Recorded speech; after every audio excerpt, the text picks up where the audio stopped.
मातृभूमि की जय। आज के स्टालिन के बेटे उदयनिधि स्टालिन ने जिस तरह सनातन धर्म की संस्कृति और सनातन धर्म पर कटाक्ष किया और जिस तरीके से उन्होंने उसको समाप्त करने की बात कही है, उसकी निंदा तो पूरे देश में हो रही है। और जो उन्होंने बात कही तो उसका समर्थन भी उनको मिल रहा, क्योंकि इंडिया दल के लोग बिल्कुल बोलने को तैयार नहीं है। और जब किसी चीज़ का समर्थन होता है तभी व्यक्ति नहीं बोलता है। कोई घटना होती है तो अभी एक घटना हुई थी तो ओवैसी जी, राहुल जी, प्रियंका जी, सोनिया जी और सारे देश के नेता निकल के बाहर आ गए थे। राजस्थान में अभी लड़की के साथ हुआ तो कोई कुछ नहीं बोला, सब सन्नाटे में बैठे हुए हैं। इसीलिए इसी को कहते हैं सहमति। और जनता जनार्दन को कायदे से देखना चाहिए और इन लोगों को वॉच करना चाहिए। ये लोग भूल जाते हैं कि इस समय मीडिया जो है, जो प्रिंट मीडिया, इलेक्ट्रॉनिक मीडिया इतनी हाइप है कि आपकी सभी बातें देखी जा रही हैं। अब मैं आपको याद दिलाना चाहता हूँ, क्योंकि हमारे देश में हमारे हनुमान जी को भी याद दिलाया गया तो लंका लांघ गए थे। अब भैया समय आ गया है लंका लांघने का, तो आपको पहले याद कराते हैं हम हैं। इससे पहले आप टिकट ब्लैक में खरीदते थे, पैसा तो घर वालों का ही था। 100 रुपये का टिकट 300 400 रुपये में खरीदा जाता था, याद है। उसके बाद आप सिलेंडर मध्यम वर्गीय निम्न वर्गीय जो है व्यक्ति त्योहारों पे जब जरूरत पड़ती थी तो ब्लैक में खरीदते थे। 2000 तक सिलेंडर खरीदा जाता था, याद है। स्कूटर के लिए लंबी लाइनें लगती थी तो स्कूटर भी ब्लैक में, उसमें भी पैसा ब्लैक में चलता था, याद करा रहे हैं आपको। टेलीफोन जब लगने की बात आती थी तो टेलीफोन में बड़े बड़े सोर्स लोगों के पास गिड़गिड़ाना पड़ता था, कहना पड़ता था भैया लगवा दो, मगर उसके लिए भी धन चलता था, तब टेलीफोन लगता था। हर जगह लूट खसोट का धंधा चल रहा था।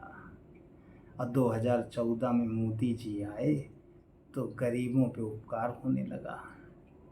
अब कोई काम उनको जो होता है छोटा मोटा, उसमें पैसा नहीं देना पड़ता, इसे हो जाता है। ऑनलाइन सेवा हो गई है, यूपीआई इस समय वैसे भी विश्व में नंबर 1 बना जा रहा है। हाँ, तो गरीबों को भी दिक्कत नहीं हो रही है। हम तो आपको याद दिला रहे हैं, कोरोना काल में जिस तरह से आपकी मदद स्वयंसेवक संघ और भारतीय जनता पार्टी के कार्यकर्ताओं ने अपनी जान पर खेल कर आपकी मदद की और आपको सुविधा पहुंचाई, आपको जहां जो ज़रूरत हो आप तो पहुंचाने का जो सुनहरा कार्य किया, उसको भी आपको भूलना नहीं चाहिए। मोदी जी आपको चुन चुन करके आपको योजनाएं आप तक पहुंचा रहे हैं, आपको ये भी याद रखना चाहिए कि वो व्यक्ति अपना सब कुछ लुटा कर आपको जिंदा रखने का एक अच्छे सम्मान के साथ समाज में उठने बैठने की व्यवस्था बना रहा है। उस व्यक्ति को सम्मान करना चाहिए और इन लोगों को पहचानते रहिए। इनका काम नैरेटिव चलाने का है। देश में अभी कई कई ऐसी जगह ऐसी चीज़ें हैं जो हो रही हैं जो सनातन धर्म का विरोध करती हैं और वो चल रही हैं। ये विषय बड़ा है, क्योंकि आप सरकार से ज़मीन लेते हैं, सरकार के माध्यम से किसी राज्य में जा कर के ज़मीन का अलॉटमेंट कराते हैं और फिर उसमें प्रोग्राम चलता है सरकार के विरुद्ध और सनातन धर्म के विरुद्ध, और ये लोग लगातार करते जा रहे हैं। पूरे देश भर में ये कार्यक्रम जारी है और बुलाया भी लोगों को जाता है। जिनके खिलाफ ये लोग चलाते हैं उन्हीं को बुलाते हैं। आप याद करिए, फिर आपको याद दिला रहे हैं। आप कहीं जाते होंगे तो आपको जो बड़े प्यार से खाना खिलाता होगा व्यक्ति और शाम को 2 पैक भी देता होगा, मगर इतना कायदे से गरियाता होगा कि सब सुबह भूल जाते होंगे, फिर दोबारा बुलाता है और डेली का प्रोग्राम रहता है आदमी का। इसको भी मत भूलिए। आज आपको 2 शब्द कहने के लिए 100 बार सोचना पड़ता है। आप पर हाथ उठाने के लिए 500 बार सोचना पड़ता है। क्या ये सुविधाएं आपको उपलब्ध थी पहले? यदि नहीं तो भूलना मत, मोदी है तो मुमकिन है। आज आपकी बेटियां, बहुओं, सबको सम्मान मिल रहा है, कहीं चली जाती हैं तो कोई बोलने वाला नहीं है। क्या पहले ऐसा था? याद दिला रहा हूँ। शौचालय नहीं बने थे तो कितने के साथ क्या होता था गांव में, क्या वो दिन भूल गए? भूलना मत। छप्पर पड़ा हुआ था, पक्का मकान मिल गया, जब पानी गिरता था तो हड्डियां में कपकपाने लगती थी, क्या वो दिन भूल गए? भूलना मत।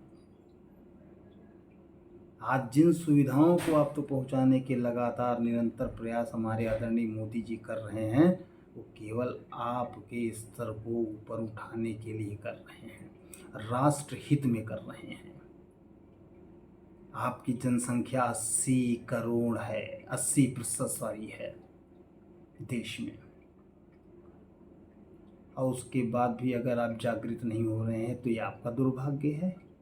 अपने पुरखों को पहचानो। दरबारी साहित्यकारों ने तो सब दबा दिया था, तक्षशिला नालंदा वर्षों जलती रही, आज भी ये लोग जला ही रहे हैं, कहते हैं मिटा देंगे। तो पहचानो, अपनी शक्ति को याद करो। आप ऋषि मुनियों की संतानें हैं, और जिस दिन आप याद कर लेंगे उस दिन लंका दहन तो तय है भैया।